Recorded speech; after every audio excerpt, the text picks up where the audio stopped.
আমার তো মনে হয় আল্লাহ কথা বলার জন্য ডাকে, নামাজের জন্য ডাকে না। কেননা এই মজমায় একজনও হাত উঠাইতে পারবে কিনা আমার সন্দেহ আছে যে আমরা যে নামাজ পড়ি আজ পর্যন্ত ওলামা ছাড়া একজনও এখানে হবে না। অথচ কুমিল্লা, নোয়াখালী, কুমিল্লা এই বেল্ট ওলামাদের জায়গা। ওলামা বাংলাদেশের সবচেয়ে বেশি ওলামা এই অঞ্চলে, কুমিল্লা, নোয়াখালী।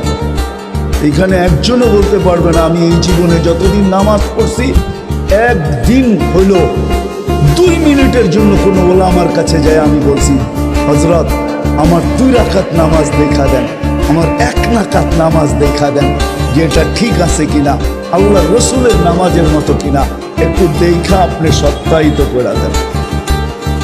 একজনও এখানে হাত উঠায় বলতে পারবেন না যে আমি আমার চায়া কোনো আলেমের কাছে সত্যায়িত করছি। কতজনই তো কুমিল্লা পাওয়া যাবে 6 মাস পর পর সিঙ্গাপুর, বৎসরের মাথায় তো যাই যায়। কেন? ফুল চেক আপ করে আসি শরীরটা কোনো সমস্যা হইল কিনা দেখার জন্য। প্রতি বৎসরে যদি আপনার শরীরটাকে চেক আপ করতে হয় তো জীবনে কি একবারও নামাজটা চেক আপ করার দরকার ছিল না? রাগ হয়ে গেলেন? কুমিল্লার মানুষ রাগ হয় না, কিন্তু জীবনে তো একবারও নামাজটা চেক আপ করার দরকার ছিল। জীবনে তো একবারও আমার সূরাগুলা চেক আপ করা দরকার ছিল।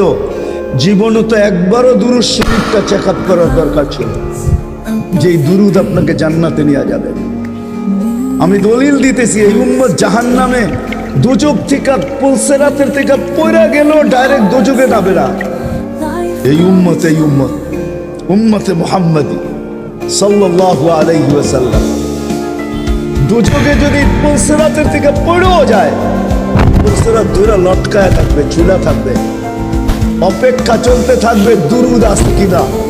যদি দুরূদ থেকে থাকে, নবীজির উপরে পড়ছে, ওই দুরূদ থেকে থাকে, তাহলে দুরূদ আসবে, দুরূদ আসবে, দুরূদ আসবে, আর একে উঠা পুলসিরাতের উপরে দাঁড় করাবে, তারপরে দুরূদ একে পার করাবে। আপনি মনে করছেন নবীর দুরূদ এমনি? শুধু শুধু কোরআন পড়া দিছে। কোরআনের এক আয়াতের উপরে আমার প্রশ্ন হয়, ডেলি শুক্রবারে আজকেও আপনাদের প্রত্যেক মসজিদের খতিবরা পড়ছে খুতবার ভিতরে, ইন্নাল্লাহা মালাইকাতাহু ইউসাল্লুনা আলান নবী ইয়া আইয়ুহাল্লাযীনা আমানু সাল্লু আলাইহি ওয়া সাল্লিমু তাসলিমা। আমার এখানে 3টা প্রশ্ন হয়। আমার প্রশ্ন হয়, আল্লাহ আমাদেরকে দুরূদ পড়তে বলতেছেন, আমরা আর কয়দিন বাঁচবো, আর কয়দিন পড়বো? আপনার বন্ধুর উপরে তারপর দুরূদ পড়বে কে? কে কে পড়বে আপনার বন্ধুর উপরে দুরূদ? আল্লাহ বলে, বেওকুফ তুই দেখিস নাই, ফেরেশতারা পড়বে। তুই চলে গেলে কি আসে যায়? ফেরেশতা পড়বে। আমি যদি আল্লাহকে প্রশ্ন করি, আল্লাহ ফেরেশতাও তো মারা যাবে। কিতাবে তো পাই মালাকুল মউতকেও মৃত্যুর কোলে ঢোলা পড়তে হবে। সর্বশেষ উনি মারা যাবেন, ওনার পরে আর কেউ মারা যাবেন না। সর্বশেষ আল্লাহ জিজ্ঞেস করবে, মাম বাকিয়া, কে বাকি? তো মালাকুল মউত বলবে, আনা ওয়া আনতাল হাইয়ুল্লাযী লা তামুত, আমি বাকি আর আপনি চিরঞ্জীব, আর কেউ নাই। আল্লাহ বলবে, ফাতামুত আনতা, এবার তোমার পালা, তুমি মরো।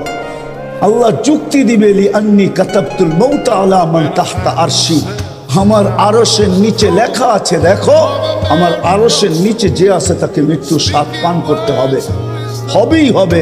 আল্লাযী হাইলা ইয়ামুত ফাহুয়া ফাওকা আরশি, যে চিরঞ্জীব সে আমার আরশের উপরে বিরাজমান, তুমি আরশের নিচে বিদায়, তুমি মরো।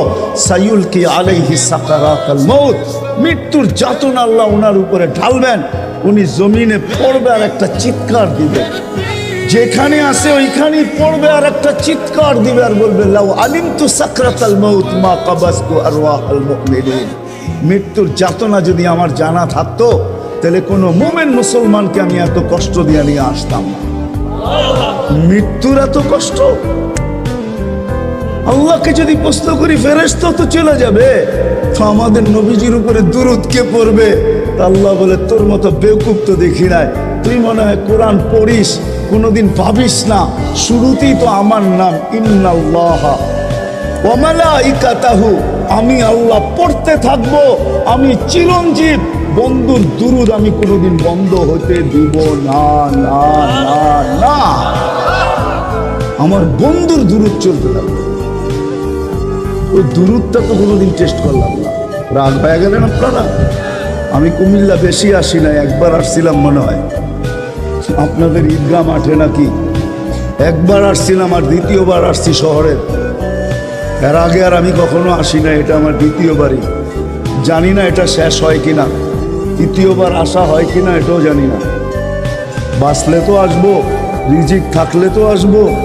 এই জন্য দুরূদ তো কোনোদিন আমি টেস্ট করলাম না, দোয়ায় কুনুত তো করলাম না, দোয়ায় কুনুত তো করলাম না। অথচ ডেলি তো আমি পড়ি, 18টা অঙ্গীকার করি আল্লাহর সাথে, 18টা দোয়ায় কুনুদে 18টা অঙ্গীকার আছে, 18টা অঙ্গীকার। কয়টা? রাগ হয় না কিন্তু। আজ পর্যন্ত কোনো আলেমও ভাবে কিনা আমি জানি না, দোয়ায় কুনুত পড়ে আর ভাবে কিনা যে আমি আল্লাহর সাথে অঙ্গীকার করতেছি। 18টা অঙ্গীকার দোয়ায় কুনুত।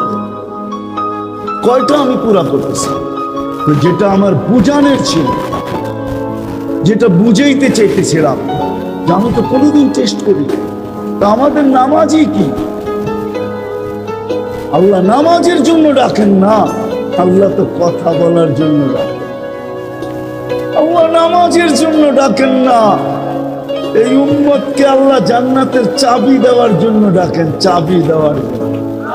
আসসালাতু মিফতাহুল জান্নাহ। জান এই মাদ্রাসার মক্তবের ছেলেরা পড়ে, আসসালাতু মিফতাহুল জান্নাহ। নামাজ জান্নাতের চাবি, আল্লাহ চাবি দিতে ডাকেন। আল্লাহ নামাজের জন্য ডাকেন না, অঙ্গীকার পুরা করার জন্য ডাকেন। অঙ্গীকার, অঙ্গীকার পুরা করার জন্য ডাকেন। কেননা কিয়ামতের দিন, হায় হায়, আমি তো বলি, জানি না বুঝবেন কি বুঝবেন না, আমি বলি এই উম্মতকে দুনিয়াতে পাঠানেরই কথা ছিল না। কি অনেক কিছু মিলাইলে দেখা যায় আমাদেরকে পাঠানেরই মনে হয় কথা ছিল না। নাহলে এত ছোট জীবন দিবেন কেন?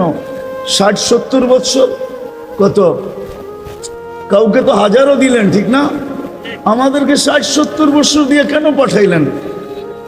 আবার 60-70 বছর দেওয়ার পরেও 2 পর্বে আমাদের জীবনটাকে আল্লাহ কমায় দিছেন, লেস করে দিছেন, বাদ দিয়া দিছেন। প্রথম 15 বছর হিসাবে আসবে না।